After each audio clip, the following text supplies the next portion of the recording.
In the heart of Uromi, a small town in southern Nigeria, where stories are passed down in whispers and wisdom is shared beneath the moonlight, lived a family once held together by love and torn apart by blind faith. This is the true story of how a mother's devotion to her pastor led her down a path that would shatter her home.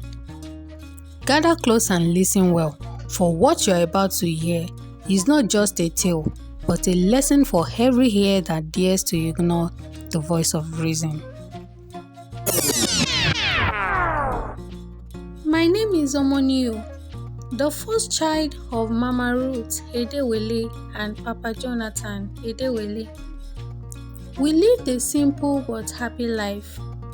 My father was a carpenter, known for building with his hands and leading with his heart. My mother was a tailor, gifted in her craft, respected for her neat stitches and humble spirit.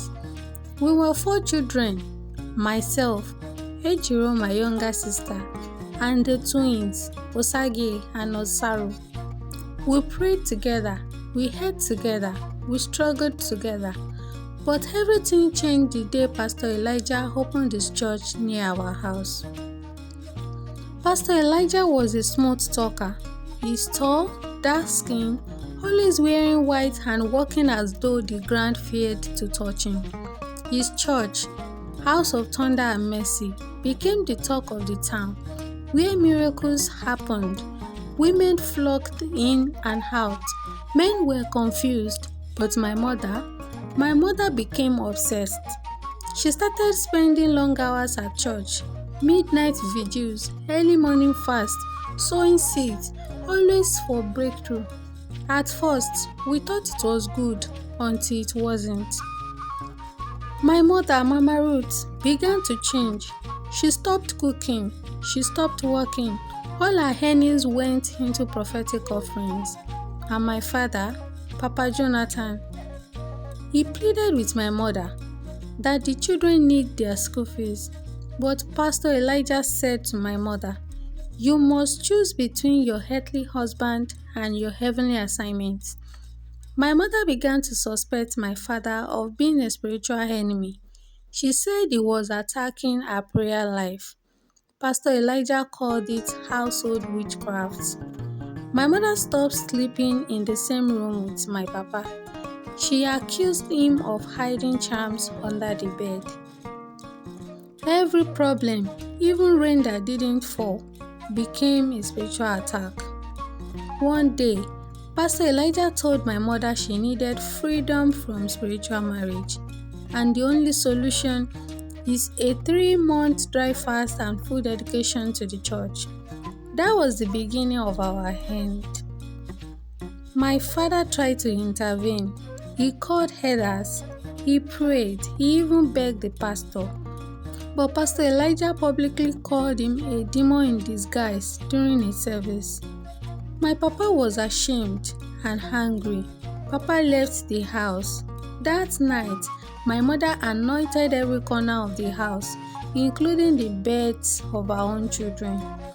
By the 3rd month, the landlord came with a quick notice.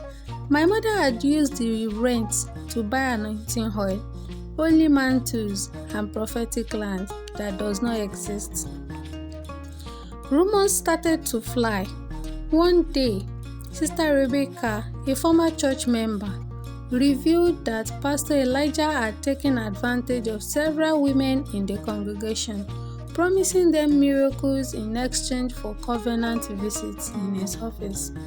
My mother did not believe it until the day she walked into the church unannounced and found him in a compromising position with a girl young enough to be his daughter. My mother fainted that day. My mother was disgraced and heartbroken. She came back home, but Papa was gone. He had relocated to Benin to start over. So we moved to our uncle's house and our school had to stop. The twins were already sick. Ejiro has even lost weight. One night, my mother knelt before us and wept. She said we should forgive her. She said she thought she was following God, but she does not know that she was following a man. As you have heard from Omonighuo, the first daughter of Mama Ruth, that was how Mama Ruth was manipulated by her pastor, and she ended up destroying her own family. Now, this story is not to shame Mama Ruth, but to warn every soul that confuses spirituality with senseless loyalty. Religion is a beautiful thing, but when you abandon your family, your children, your sanity for a man who claimed to speak for God but lives like a king, you are no longer worshiping God, you are worshiping flesh. Mama Ruth is now a humble Sunday school teacher in a small church where nobody called themselves general overseer. And as for her husband, he forgave her. He visited sometimes, but the scars still remains. Let this story be your wisdom. Trust God, love your family, question every man who demands your obedience without accountability. And I will see you on another Chronicles of African Tale. Thank you so much for watching. Please make sure you like, make sure you subscribe because subscription is for free.